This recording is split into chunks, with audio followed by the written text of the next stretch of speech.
everyone. Welcome to the new project low cost Wi-Fi enabled electrical switchboard with Node MCU and Blink app. These are the parts required for this project. All these parts are available in the Amazon. Please be with me. If you follow my instruction, definitely you will create or customize this app easily. Initially, you have to create new account for your Gmail ID. After that, you have to enter your credentials to log in. If you log in, the login screen will be displayed. Later on, you have to create new project. Project name you have to give. Later on, you have to select the hardware. Here the Node MCU. Later on, Wi-Fi default, the auth token will be generated, that will be forwarded to your email ID. Later on, you have to switches, 4 switches you have to take, you have to drag from the control panel.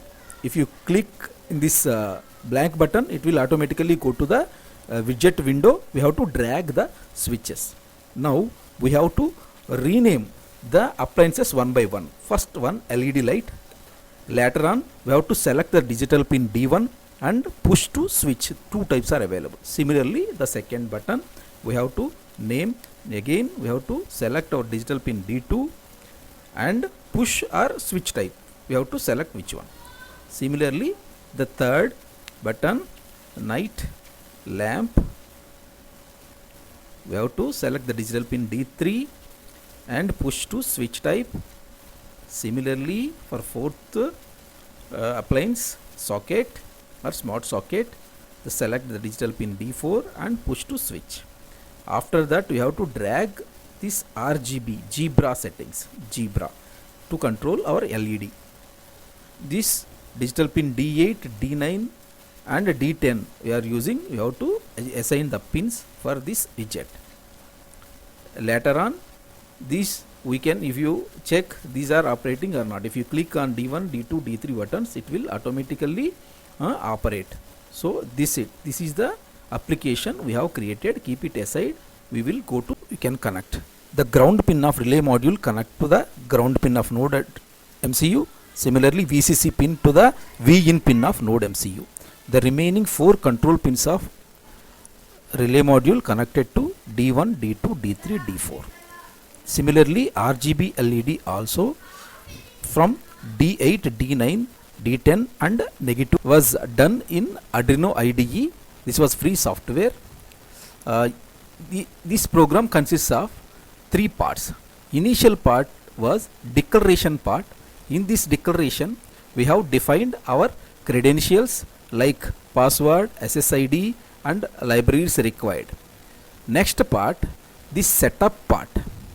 In this setup, we have to declare the initial conditions of our pins or relays D1, D2, D3 as declared initial as output.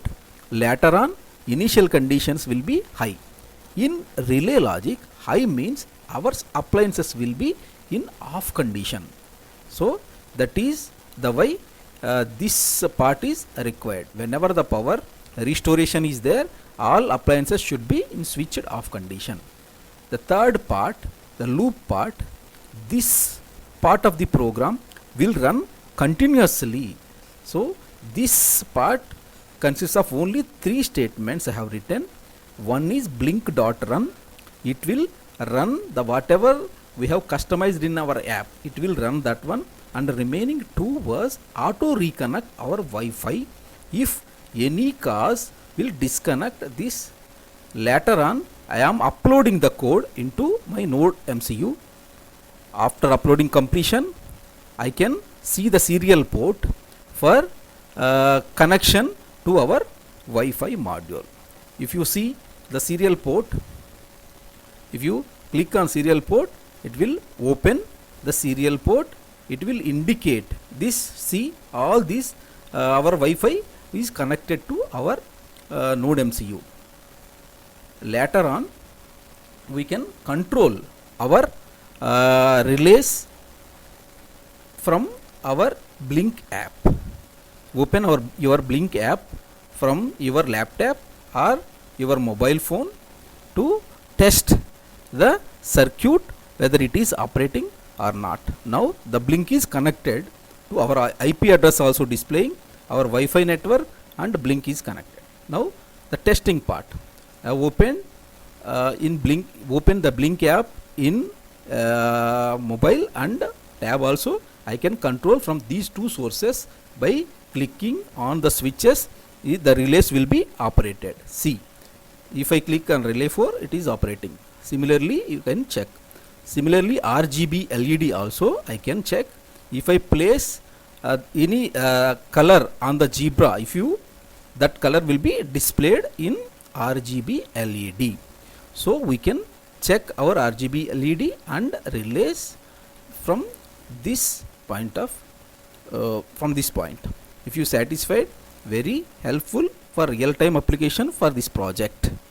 Initial existing switchboard connections as shown, and the looping part of relays has done from the live wires to the common terminals of the relay. Similarly, the normally open terminals of all the relays are tapped. This will be connected to the different appliances of the circuit or switchboard. Similarly, don't forget you are working on 230 volts AC. Very danger. You have to connect 2 terminal from the switch of upper part. Similarly 3, similarly 4 and 5 from the power socket output pin. And output, this AC to DC converter outputs are connected to VIN pin and ground pins. This will convert 230 volts to 5 volts DC and will be supplied to node MCU. Live wire, this is the neutral wire. Don't forget you are working under 230 volts. Now the real-time applications and their approximate cost. Method 1, you can use all your circuit external to the switchboard. RGB LED you can use like this. If you want to use your power supply of your cell phone, it will eliminate the DC converter and approximately the cost will reduced by 300. 645 rupees it will cost. Second method, all the circuit will be inside the switchboard. It costs around 500 rupees. This circuit we can make within 500 rupees. That is the why this project is called low cost home automation project. This is just a knowledge sharing initiative by me, which I have learnt from various NPTEL courses. Thanks for the great opportunities from IIT Kharagpur and IISc Bangalore. Thanks for this NPTEL course.